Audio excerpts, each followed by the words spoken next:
Educare বায়োলজিতে সকলকেই স্বাগত। আজকে আমি আলোচনা করব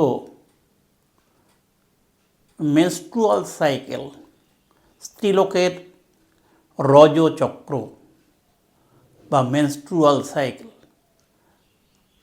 আমরা মানব জনন এই অধ্যায়টি পড়ছিলাম। ইতিপূর্বে আগের ভিডিওয়ে আমি একটা ডিম্বাণুর গঠন দেখিয়েছি। এর পরবর্তী যে বিষয়টি আলোচনার সেটা হলো স্ত্রীলোকের রজচক্র বা মেনস্ট্রুয়াল সাইকেল। উল্লেখ্য, এই রজচক্র চলাকালীন স্ত্রীলোকের ডিম্বাশয়, স্ত্রীলোকের জরায়ুর এন্ডোমেট্রিয়াম স্তর এর বিশেষ পরিবর্তন ঘটে। শুধু তাই না, পিটুইটারি গ্রন্থি থেকে নিঃসৃত হরমোন এবং ডিম্বাশয়ের বিভিন্ন যে ডিম্বথলি সেখান থেকে নিঃসৃত হরমোনের বিশেষ বিশেষ পরিবর্তন ঘটে। আমি সেটাকে একটা এখানে উপস্থাপন করেছি ছকের মাধ্যমে এবং সেটাকে রেখে আমরা কাজ করব। দেখো, রজচক্রের বিভিন্ন দশার চিত্র। রজচক্রের মূলত এই চারটে দশায় আমরা ভাগ করেছি: রজস্রাবীয় দশা, প্রলিফারেটিভ দশা, ডিম্ব নিঃসরণ দশা আর নিঃসরণ দশা। এই চারটে দশায় ভাগ করা হয়। ক্লিয়ার?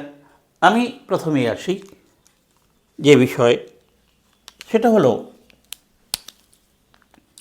রজচক্র বা মেনস্ট্রুয়াল সাইকেল।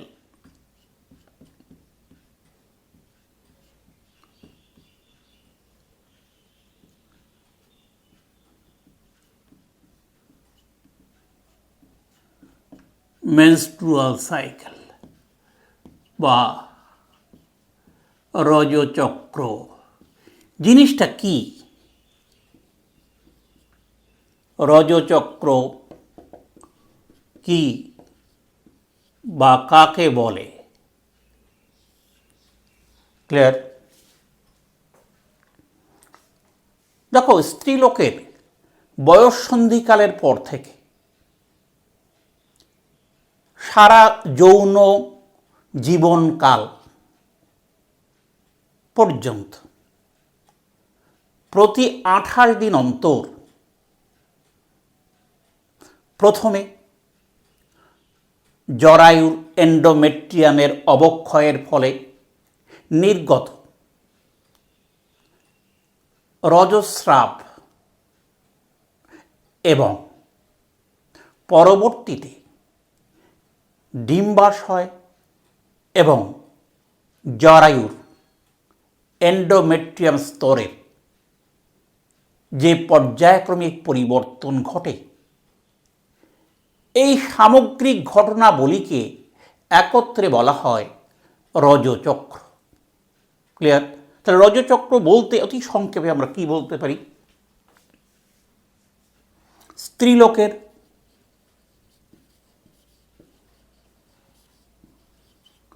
কখন বয়ঃসন্ধিকাল থেকে সারা যৌন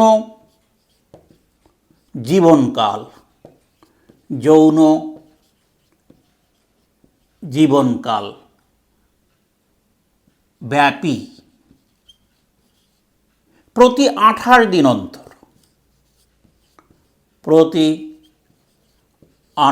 দিন অন্তর এর প্রথম 3 থেকে 5 দিন জরায়ুর এন্ডোমেট্রিয়ামের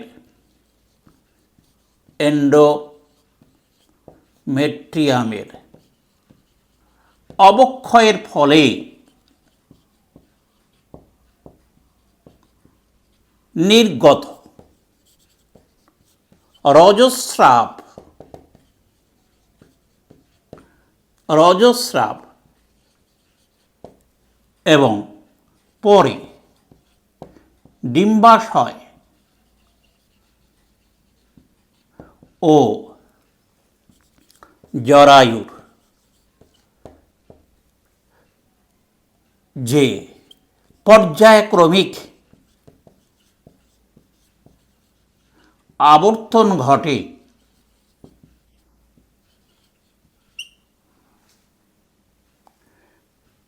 এই সামগ্রিক ঘটনা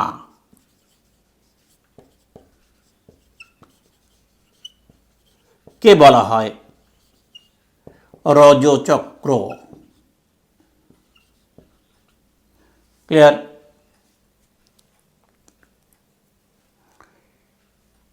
এটার ব্যাপ্তিকাল সাধারণত এটা শুরু হয় স্ত্রীলোকের 12-14 বছর থেকে। প্রথম শুরু হওয়াকে বলা হয় মেনার্ক। মেনার্কি 12-14 বছর থেকে প্রায় 50-55 বছর।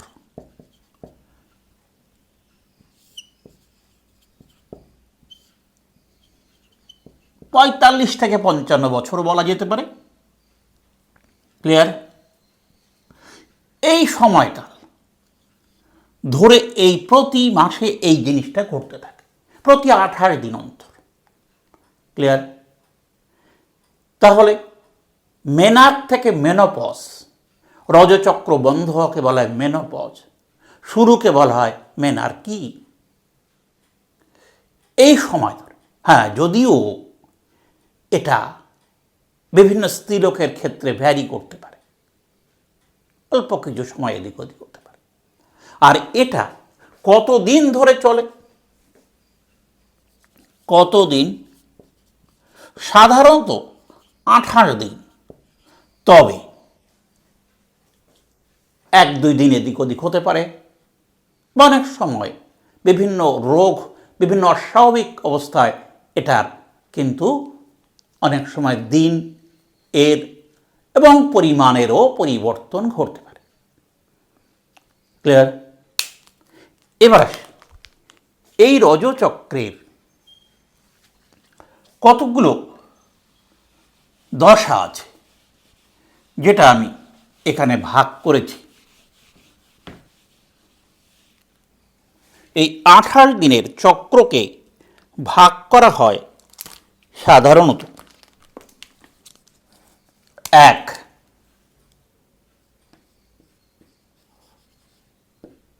রজস্রাবীয় দশা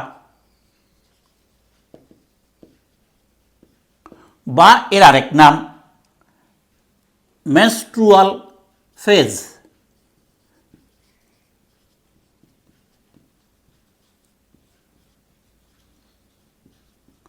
বা আরেক নাম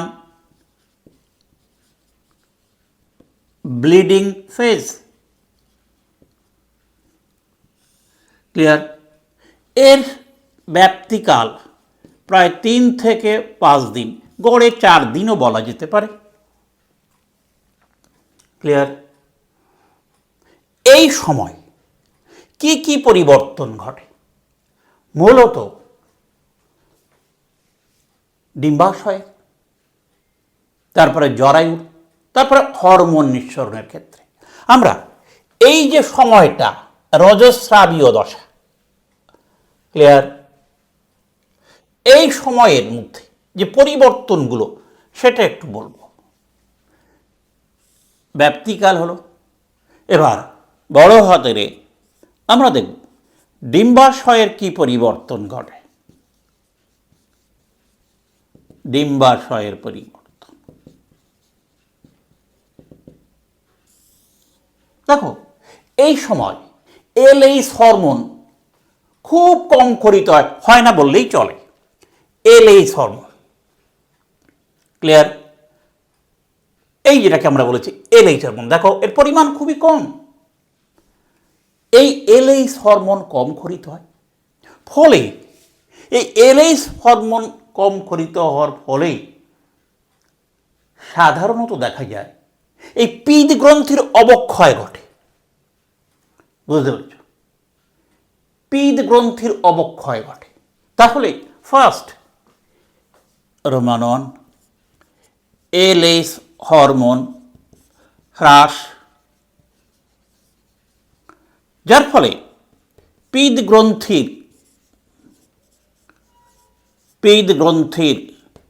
অবক্ষয়, আর পিত্ত গ্রন্থি অবক্ষয় এবং সর্বোপরি একদম বিনষ্ট হয়ে যায়। পিত্ত গ্রন্থির অবক্ষয় এবং পিত্ত গ্রন্থি বা কর্পাস লুটিয়াম বিনষ্ট হয়। ক্লিয়ার? এলএইচ হরমোন একদম কম ক্ষরিত হয়। ক্লিয়ার? পিত্ত গ্রন্থি অবক্ষয় বা নষ্ট হয়ে যায়। ক্লিয়ার? এর ফলে কি হয়? এর ফলে প্রজেস্টেরন, পিত্ত গ্রন্থির কাজ প্রজেস্টেরন হরমোন ক্ষরণ করা। এই প্রজেস্টেরন হরমোন ক্ষরিত হয় না, ফলে দেখা যায় ডিম্বাশয়ের যে এন্ডোমেট্রিয়াম স্তর, এই স্তরের বিশেষ পরিবর্তন ঘটে। ক্লিয়ার? কি কি পরিবর্তন এবার আমরা দেখি। ডিম্বাশয়ের পরে জরায়ুর পরিবর্তন, জরায়ুর পরিবর্তন। জরায়ুর কি কি পরিবর্তন ঘটে? দেখা যায় প্রজেস্টেরন হরমোন ক্ষরণ, যেহেতু পিত্ত গ্রন্থির অবক্ষয়, প্রজেস্টেরন হরমোন ক্ষরিত হয়।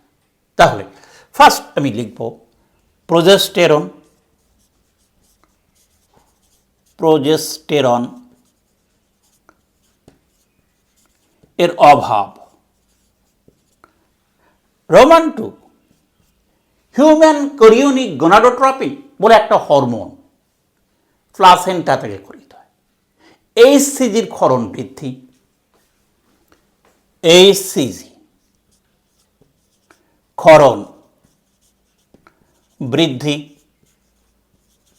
ক্লিয়ার?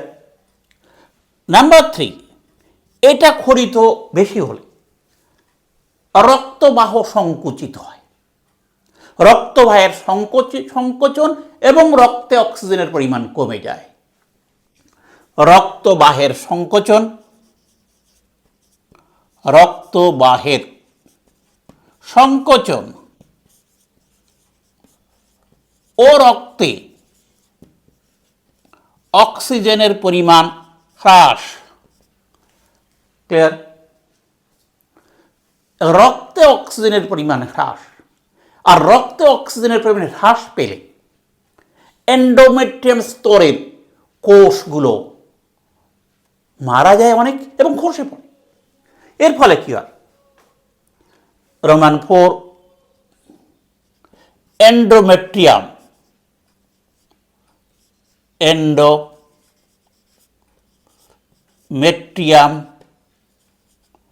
এর কোষ ধ্বংস ও খসে পড়ে। আর খসে পড়লে কি হয়? রক্তবাহগুলো উন্মুক্ত হয়, রক্তবাহ বিদীর্ণ হয়, ফলে রক্তক্ষরণ ঘটে। ক্লিয়ার? নেক্সট রোমান 5 দেখো জরায়ুর পরিবর্তনে। রোমান 5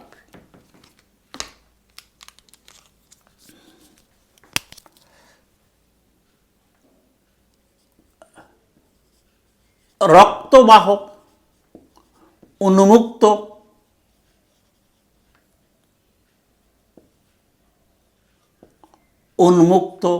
ও বিদীর্ণ হয়। ক্লিয়ার? ফলে রক্তক্ষরণ, এই রক্তের সঙ্গে মৃত এন্ডোমেট্রিয়াম কোষ,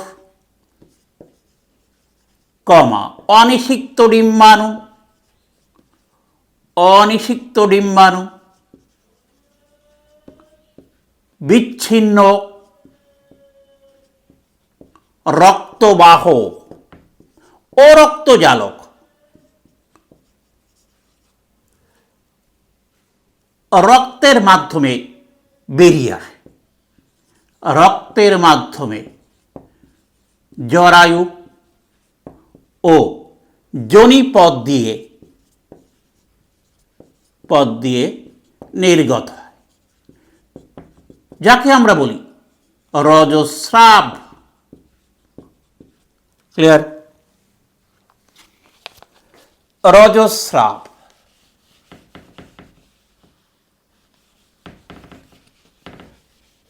হলো। এটা কেন হয়? দেখেছ, প্রোজেস্টেরন ক্ষরণ একদম কমে গেছে।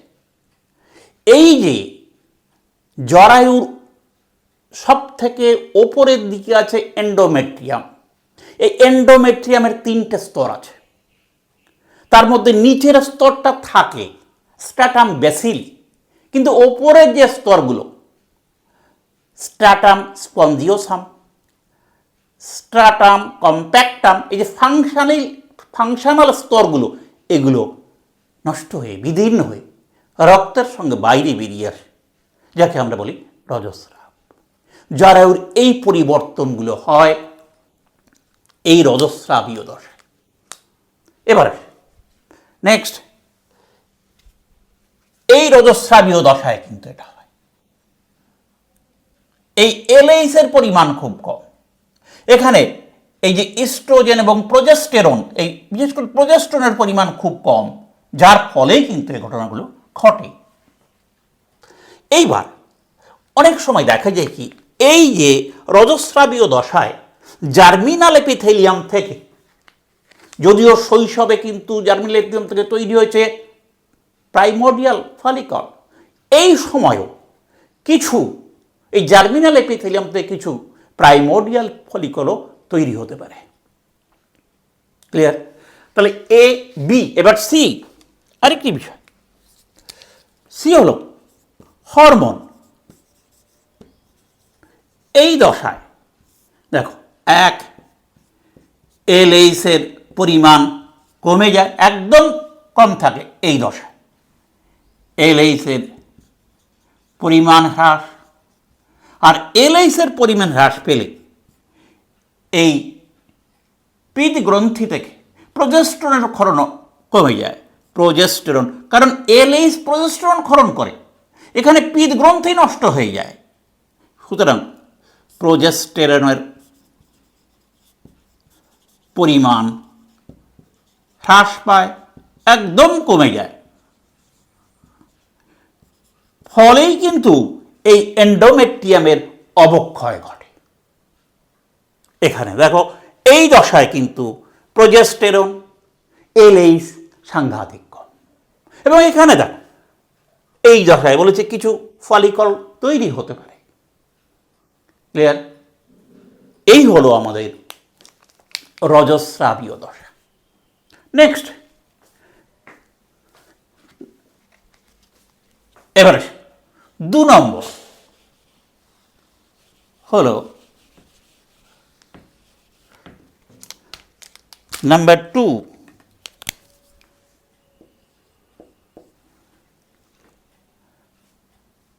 প্রলিফারেটিভ দশা। প্রলিফারেটিভ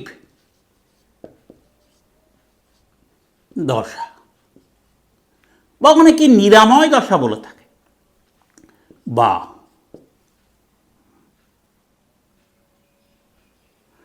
একে ফলিকল তৈরি হয় এই দশা, ফলিকিউলার দশাও বলে থাকে, ফলিকিউলার দশা, বা কেউ কেউ একে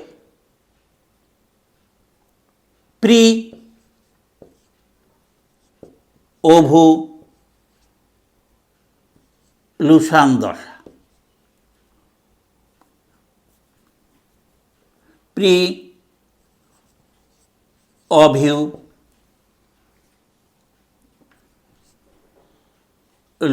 দশা।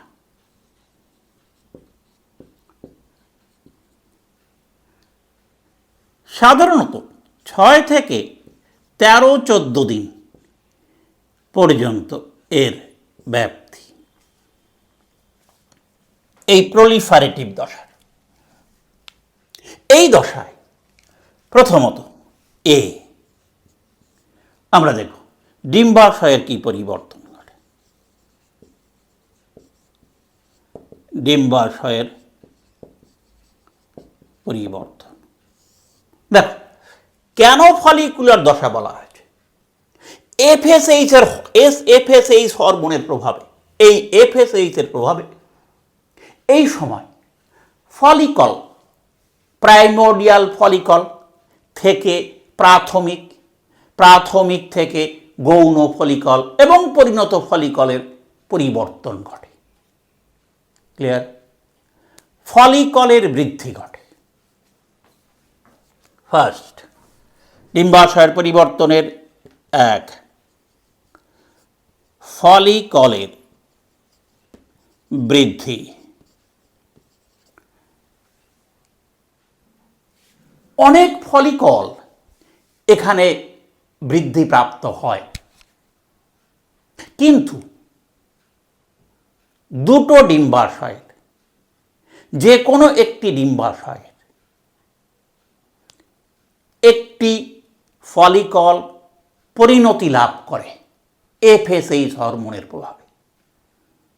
তৈরি হয় গৌণ ফলিকল। ক্লিয়ার? সুতরাং এফএসএইচ হরমোনের প্রভাবে, রোমান 2, এখানে কিন্তু হরমোন এফএসএইচ এর প্রভাব তৈরি হয় গৌণ ডিম্বথলি, সেখান থেকে তৈরি হয় পরিণত ডিম্বথলি। প্রতি রজচক্রে কিন্তু একটা ডিম্বথলি পরিণত হয় এবং পরিণতি লাভ করে, গৌণ ডিম্বথলি থেকে পরিণত ডিম্বথলিতে রূপান্তরিত হয়। এটা কিন্তু সংগঠিত হয় এফএসএইচ হরমোনের। আর এই পরিণত ডিম্বথলি বা গৌণ ডিম্বথলি থেকে কি হয়? এই সময় ইস্ট্রোজেন হরমোন ক্ষরণ হয়। ইস্ট্রোজেন ক্ষরণ ডিম্বাশয়ের ক্ষেত্রে এই জিনিসগুলো দেখা যায়। সঙ্গে সঙ্গে আমরা দেখি জরায়ুর ক্ষেত্রে কি পরিবর্তন দেখা যায়। ক্লিয়ার? নেক্সট, বড় হাতের বি, জরায়ুর পরিবর্তন।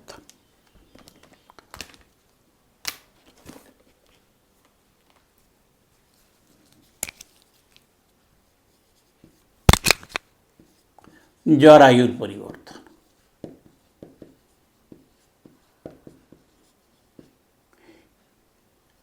এখানে জরায়ুর এন্ডোমেট্রিয়াম স্তর পুনর্গঠিত হয়। এখানে এটা বেশ পুরু হয়, কারণ ওই স্ট্রাটাম ব্যাসিলির ওপর আবার নতুন করে স্ট্রাটাম ফাংশনালিস স্তর তৈরি হয়।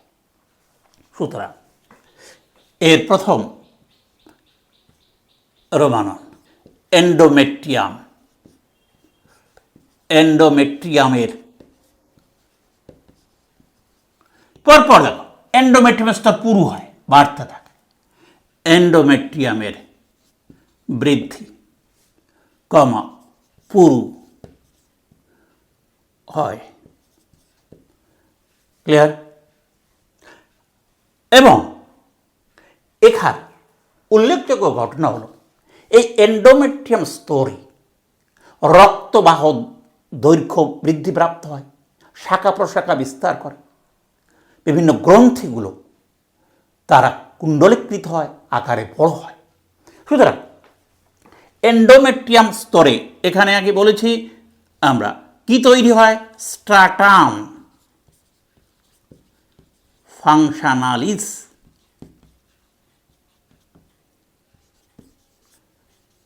স্তর, যেটা অবক্ষয় হয়েছিল, সেটা গঠিত হয়। এবার আর কি, রক্তবাহ ও গ্রন্থি বৃদ্ধিপ্রাপ্ত হয়। ক্লিয়ার? রক্তবাহের বৃদ্ধি ঘটে এবং এটা শাখা প্রশাখা বিস্তার করে, গ্রন্থিগুলো লম্বা হয়, কুণ্ডলীকৃত হয় এবং তারা রসে পরিপূর্ণ হয়। এই সময় এই যে কাজগুলো ঘটে, এগুলো কিন্তু সব ওই যে ইস্ট্রোজেন হরমোন, ইস্ট্রোজেন তোমরা দেখেছো, আগেই বলেছি, ইস্ট্রোজেন হরমোন এই পরিবর্তনে সহায়তা করে, এই পরিবর্তন ঘটায়। ক্লিয়ার? ইস্ট্রোজেন হরমোনের পরিমাণ তোমরা দেখেছো বেশি হয়, ফলে ইস্ট্রোজেন হরমোন কিন্তু এই সময়ে কি হয়, এই যে বেশি হয় বলেই এর পরিবর্তনগুলো সংগঠিত করে। ক্লিয়ার? এবারে এখানে বড় হাতের সি হরমোন, এখানে দুটো হরমোন বিশেষ করে দেখো, এদিকে ইস্ট্রোজেনের মাত্রা এই পরপর বৃদ্ধিপ্রাপ্ত হয়েছে এবং এর স্তরগুলো তৈরি করতে সহায়তা করেছে, আর এফএসএইচ হরমোন, এফএসএইচ হরমোন বৃদ্ধিপ্রাপ্ত। সুতরাং একদিকে ইস্ট্রোজেন, আরেকদিকে এফএসএইচ এই দশাকে নিয়ন্ত্রণ করে, এই দশাকে নিয়ন্ত্রণ করে। তিনটে জিনিস, এ বি সি। এবার আসি এরপরে ঠিক এই 14তম দিবসে, এইবার এটা হচ্ছে ডিম্ব নিঃসরণ দশা বা অভিউলেটরি পিরিয়ড, 3 নম্বর।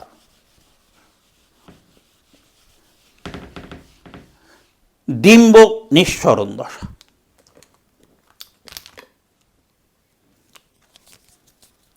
তিন, ডিম্ব নিঃসরণ দশা বা যাকে বলা হয় অভিউলেটরি ফেজ। ক্লিয়ার? সাধারণত ঋতুচক্রের 14তম দিন, 14তম দিনই এটা সংগঠিত হয়, তবে ভেরি করতে পারে অনেক সময়, 14 থেকে 17 এর মধ্যে সাধারণত হয়, 14 থেকে 17 দিন, তবে 14তম দিনটাই হচ্ছে এর মুখ্য। এই সময় ডিম্বাশয়ের কি পরিবর্তন ঘটে দেখো, বড় হাতের ডিম্বাশয়ের পরিবর্তন, ডিম্বাশয়ের পরিবর্তন দেখো। এই সময় সাধারণত দেখা যায় যে পরিণত ডিম্বথলি, তার মধ্যে যে অ্যান্ট্রাম গহ্বর থাকে, তার মধ্যে যে তরল থাকে লাইকর ফলিকিউলি, এর পরিমাণ বৃদ্ধি পায়। ফলে ওই লাইকর ফলিকিউলির চাপে ডিম্বাশয়ের পরিণত ডিম্বথলিটা বিদীর্ণ হয়, ফলে ডিম্ব নিঃসরণ ঘটে। সুতরাং ডিম্বাশয়ের ক্ষেত্রে প্রধান পরিবর্তন ওই 14তম দিনে সাধারণত কি বৃদ্ধি পায়, লাইকর ফলিকিউলি, লাইকর ফলিকিউলি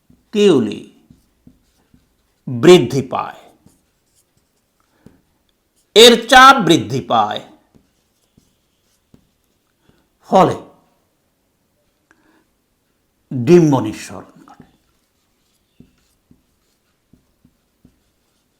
এই সময় দেখো, এই সময় এলএইচ এর পরিমাণ বৃদ্ধি পায়, এই ডিম্ব নিঃসরণে এবং ডিম্ব নিঃসরণ ঘটায়, ডিম্ব নিঃসরণে সহায়তা করে।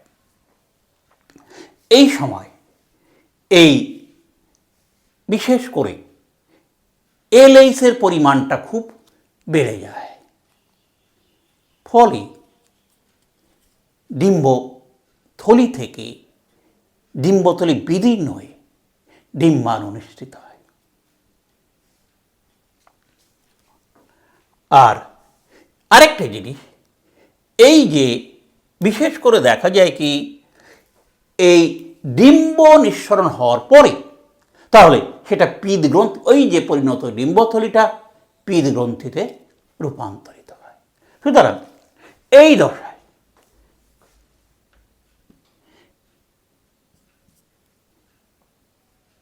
ডিম্ব নিঃসরণ ও পিদ গ্রন্থি গঠন, এই এলএইচ হরমোন কিন্তু এই কাজে সাহায্য করে। ক্লিয়ার? ডিম্বাশয়ের ক্ষেত্রে এই পরিবর্তন দেখা যায়। এবার আমরা দেখব জরায়ুর কি পরিবর্তন হয়। বড় হাতের ভি, জরায়ুর পরিবর্তন।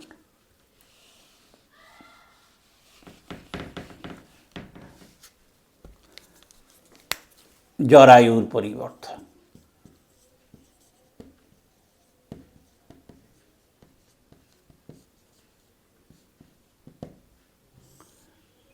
দেখো ইস্ট্রোজেন হরমোন তুমি দেখেছো আগে খরিত হয় এই সময়। ক্লিয়ার? এই ইস্ট্রোজেন হরমোনের প্রভাবে, ক্লিয়ার, এবং পিদ গ্রন্থি সৃষ্টি হচ্ছে এর প্রভাবে, বিশেষ করে এই পিদ গ্রন্থি থেকে প্রজেস্টেরন ক্ষরণ বেড়ে যায়। সুতরাং এই দশায় বিশেষ করে রোমানন ইস্ট্রোজেন বৃদ্ধি, ফলে আগে দেখেছো জরায়ুর গঠন শুরু হয়ে গেছে।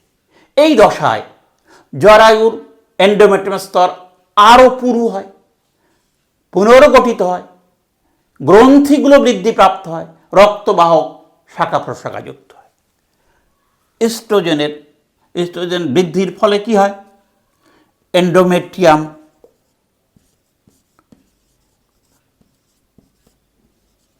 এন্ডোমেট্রিয়ামের পুনর্গঠন পুরো মাত্রায় চলে, পুরো মাত্রায় হয়, আরো বেশি হয়।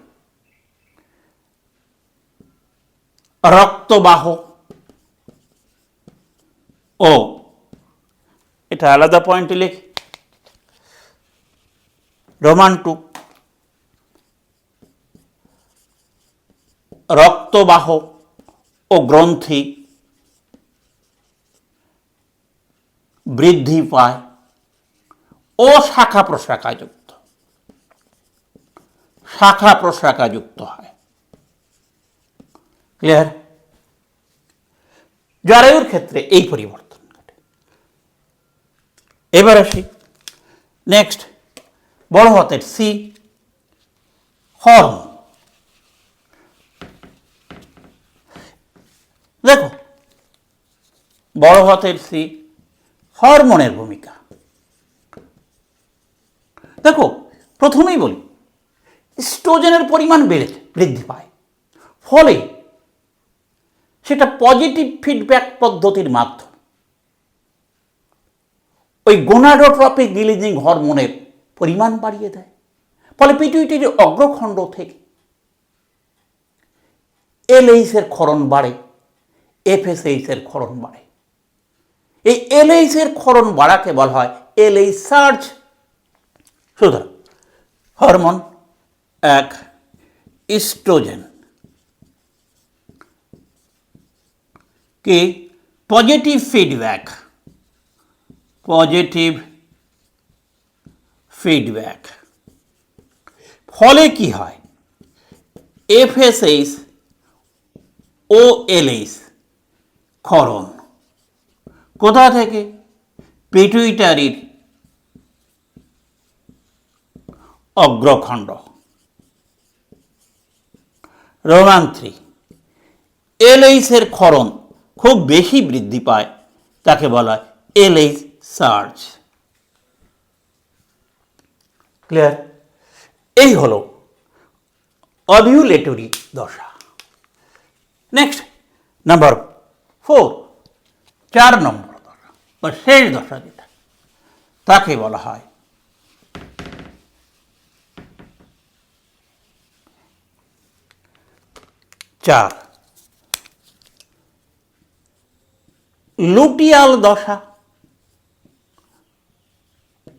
লুটিয়াল দশা বা ক্ষরণ দশা বা নিঃসরণ দশা বা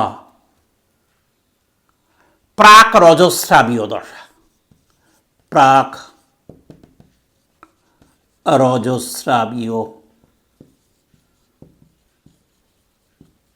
দশা।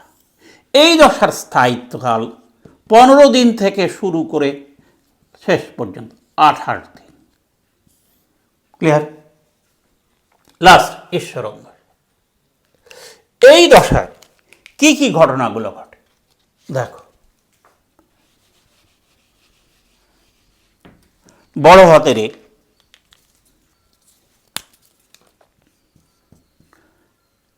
ডিম্বাশয়ের পরিবর্তন,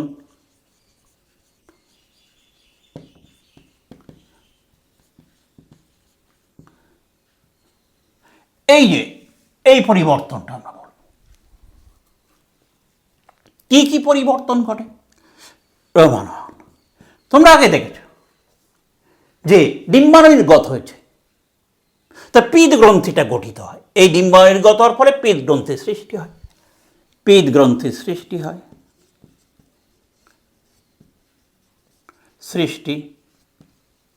ক্লিয়ার? এই পিত গ্রন্থি থেকে বিশেষ করে দেখা যায় কি এলএইচ হরমোনের প্রভাবে পিত গ্রন্থি থেকে প্রজেস্টেরন ইস্ট্রোজেনের পরিমাণ ক্ষরণ বৃদ্ধি পায়। রোমান 2 এলএইচ এর প্রভাবে, ওই যে এলএইচ সার্জ বলেছে, পিত গ্রন্থি বা কার্পাস লুটিয়াম থেকে, পিত গ্রন্থি থেকে কি দুটোই দেখো, ইস্ট্রোজেন প্রজেস্টেরনের ক্ষরণ বাড়ে। ইস্ট্রোজেন প্রজেস্টেরন ক্ষরণ, প্রজেস্টেরন ক্ষরণ। ক্লিয়ার? পিত গ্রন্থি থেকে ইস্ট্রোজেন প্রজেস্টেরন ক্ষরণ। এবার যদি নিষেক না হয় তাহলে এই পিত গ্রন্থির অবক্ষয় ঘটে। ক্লিয়ার? ভালো করে খেয়াল করো, যদি নিষেক না হয় তাহলে 28তম দিনের মধ্যেই এটা অবক্ষয়িত হয়, নষ্ট হয়ে যায়। ফলে প্রজেস্টেরনের ক্ষরণ কমে যায়, আবার রজস্রাবীয় দশা শুরু হয়। এই দশা। ক্লিয়ার? তাহলে রোমান 3 যদি নিষেক না হয় তাহলে পিত গ্রন্থি বিনষ্ট হয়ে যায় এবং সে কর্পাস অ্যালবিকান্সে পরিণত হয়। তাহলে পিত গ্রন্থি বিনষ্ট কিসে রূপান্তরিত হয়? Corpus albicans. এই কর্পাস অ্যালবিকান্সের পরে সুতোর মতো হয়ে যায়, যার নাম কর্পাস ফাইব্রোসাম এ রূপান্তরিত হয়ে যায়। একদম ক্লিয়ার। আর যদি নিষেক হয় তাহলে HCG হিউম্যান কারিওনিক গনোট্রপি হরমোনের প্রভাবে এর বৃদ্ধি ঘটে এবং বিশেষ করে প্রোজেস্টেরন হরমোনের ক্ষরণ বেড়ে যায় এবং প্রোজেস্টেরন হরমোন ক্ষরণ বাড়লে এন্ডোমেট্রিয়াম স্তরটা বেশ সুন্দর পুনর্গঠিত হয়। সেখানে নিষিক্ত ডিম্বাণু বা জাইগোট রোপিত হয় এবং প্রথম 12 সপ্তাহ নাগাদ এটা কিন্তু অবিকৃত থাকে এই পিত্ত গ্রন্থিটি। তারপর থেকে এটা অবক্ষয় শুরু হয়। ফলে ওই নিষেকের পর থেকে সন্তান ভূমিষ্ঠ হওয়া পর্যন্ত রজচক্র এর প্রভাবে বন্ধ থাকে। উল্লেখযোগ্য ঘটনা। ক্লিয়ার। এবার আসি ডিম্বাশয়ের পরিবর্তনের পরে আমরা জরায়ুর পরিবর্তন বলব।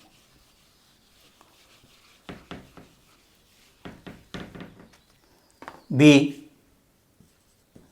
জরায়ুর পরিবর্তন। হ্যাঁ, তোমরা দেখেছ এখানেও তাই, জরায়ুর এন্ডোমেট্রিয়াম আরও পুনর্গঠিত হয়। এন্ডোমেট্রিয়াম পুনর্গঠিত হয়।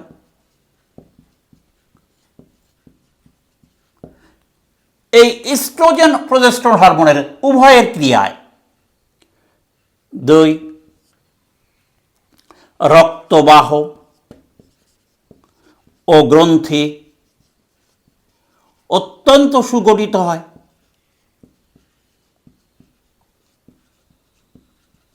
ক্লিয়ার। জরায়ুর এন্ডোমেট্রিয়াম পুনর্গঠিত হয়, রক্তবাহ গ্রন্থি অত্যন্ত সুগঠিত, ম্যাক্সিমাম লেভেলে পৌঁছে। এখানে দেখো সাংঘাতিক অন্তর্গঠনটা আরো পরপর এখানে এসে একদম। এবং এই দুটো ক্ষেত্রেই বিশেষ করে কার প্রভাবে? দেখো ইস্ট্রোজেন প্রোজেস্টেরনের পরিমাণ খুব বেড়ে যায়। ইস্ট্রোজেন এবং প্রোজেস্টেরন।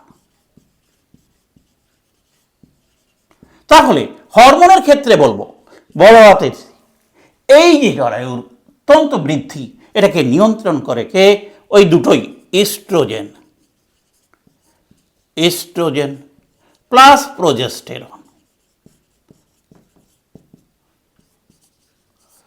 প্রোজেস্টেরন এই দশাকে নিয়ন্ত্রণ করে।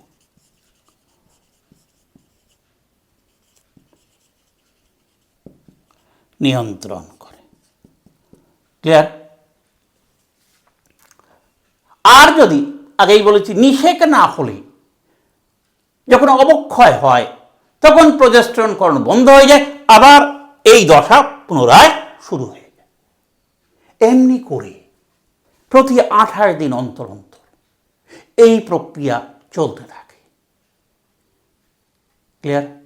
এই যে বিভিন্ন সময়ের পরিবর্তন এবং এগুলো ধারাবাহিকভাবে আমি আলোচনা করলাম একদম ধরে ধরে। এবার দেখো আমি বলেছি এর মধ্যে, তবু আরেকবার আমরা একটু দেখিয়ে দিই এই ঋতুচক্রের হরমোনাল নিয়ন্ত্রণটা। 2 রকমের হরমোন, ইস্ট্রোজেন প্রোজেস্টেরন এবং পিটুইটারি অগ্রখণ্ড থেকে নিঃসৃত LH FSH। আরেকটা হরমোন আছে ওই হাইপোথ্যালামাসের নিউরোসেক্রেটরি কোষ থেকে খরিত গোনাডোট্রপিন রিলিজিং হরমোন। এই হরমোনগুলো এর বিভিন্ন দশাগুলো পর্যায়ক্রমে নিয়ন্ত্রণ করে। আমি ধারাবাহিকভাবে আলোচনা করি। এবার লাস্ট আরেকবার এই সম্পর্কে।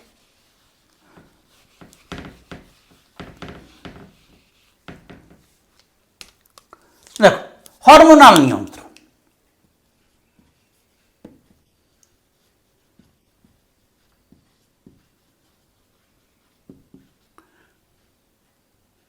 হাইপোথ্যালামাস।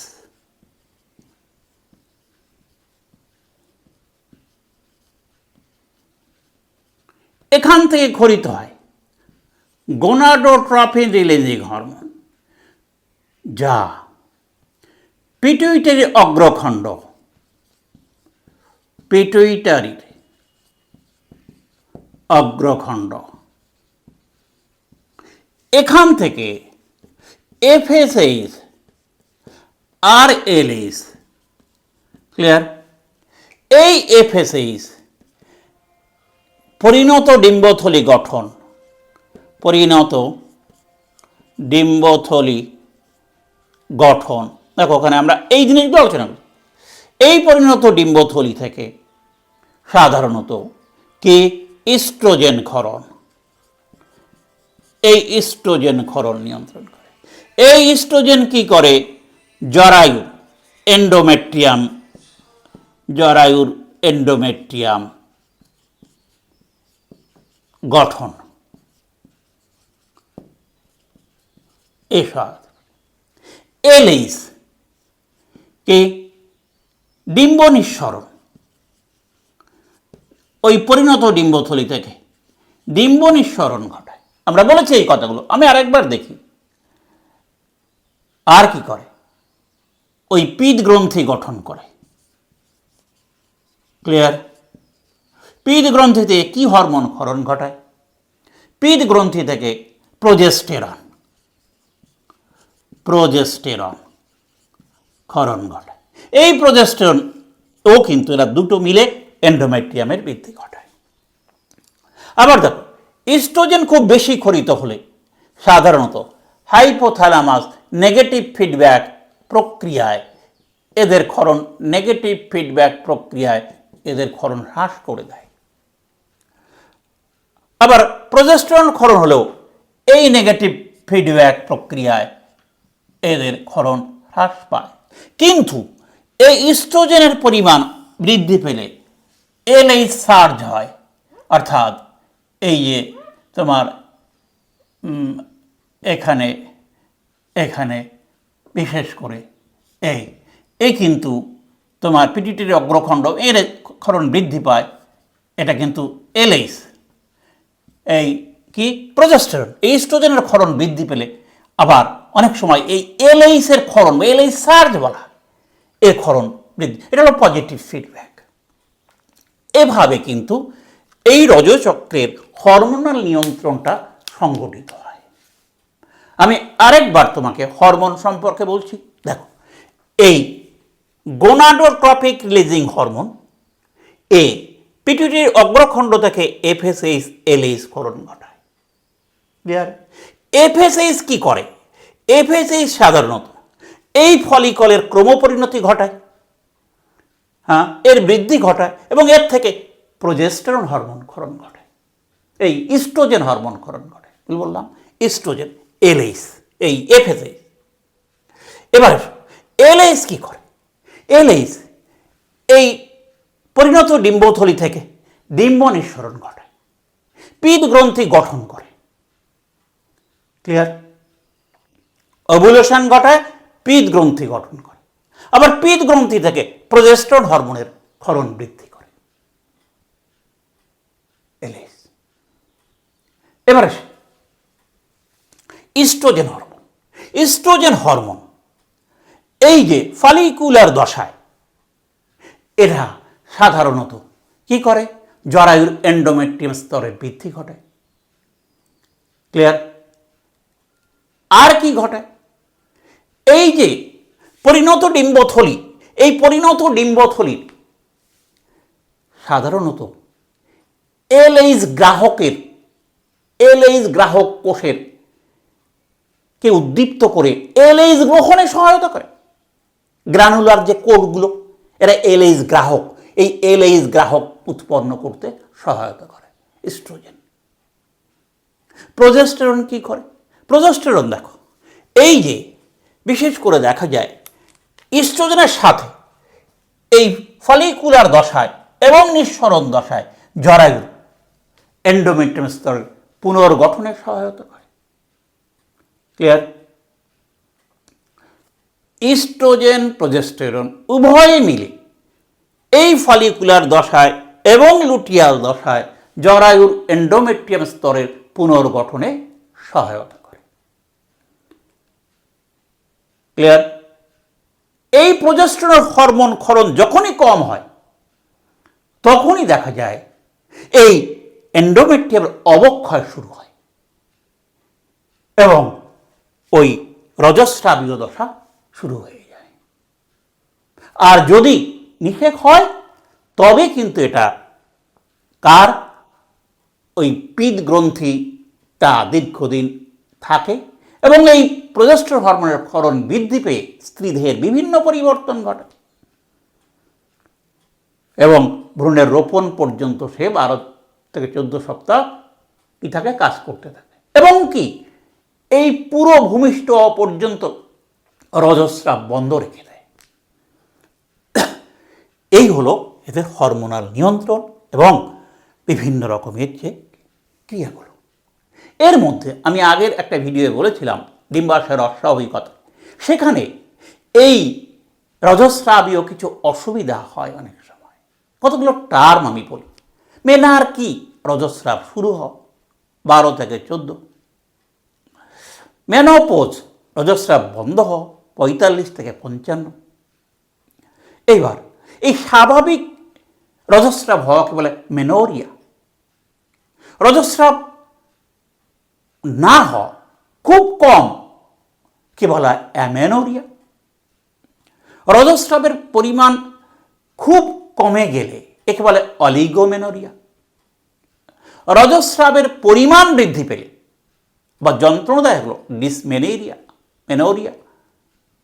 ঘন ঘন এবং অনিয়মিত রজস্রাব হলে পলিমেনোরিয়া ইত্যাদি টার্মগুলো ব্যবহার করা হয়। ক্লিয়ার? আমাদের তাহলে একটা বেশ গুরুত্বপূর্ণ বিষয় আমরা শেষ করলাম আজকে। আমরা পরবর্তীতে অন্য একটা বিষয়ে আলোচনা করব। শেষ করছি, ভালো থাকুন।